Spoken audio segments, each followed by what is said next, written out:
জীবগণ অনর্থক আশঙ্কার অধীনে যাইয়া চিন্তার তরঙ্গে কষ্ট পায়। সংসারে যতই অভাব, পরিণামে ততই শান্তি উদয় হয়। তাহার সমস্ত দায় যাতে ভগবান পদে ন্যস্ত করিতে পারা যায় তাহাই করিবেন। উপস্থিত সংসারের কর্ম যথাসাধ্য শেষ করিতে চেষ্টা করিবেন। অন্য কোনো চিন্তা না করিয়া যখন যেমন ভাবে পারিবেন ভগবত চিন্তা করিবেন। অহংকার বশত কর্তৃত্বাভিমান যত ত্যাগ করিয়া ভগবানের অভিমুখে উঠিতে পারেন তাহাই করিবেন। বাজে চিন্তা করিবেন না, সকল বেগী সহ্য করিবেন। লোভাদির অধীন হইয়া সংসারের বন্ধন ঘোচে না। জয় পরাজয়, লাভ লোকসান, সুখ দুঃখ, ভালো মন্দ, ন্যায় অন্যায়ের দিকে লক্ষ্য না রাখিয়া যখন যে যে কর্ম উপস্থিত হয় তাহা সম্পাদন করিয়া বাকি সময় নিজের কর্তৃত্বের অভিমান যে ভুল ইহা জানিবার জন্য চেষ্টা করিবেন।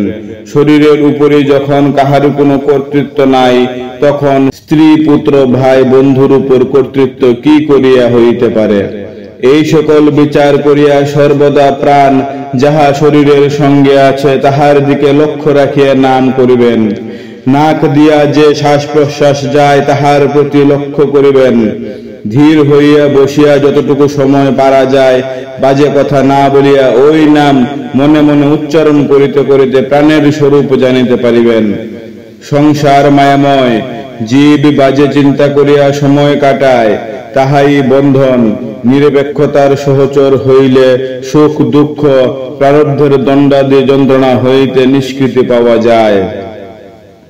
সর্বদা স্বভাবকে ঐহিক সুখের বিষম বিষ হইতে স্থানান্তর করিয়া ভাবি কালের পথ পরিষ্কার করিবেন।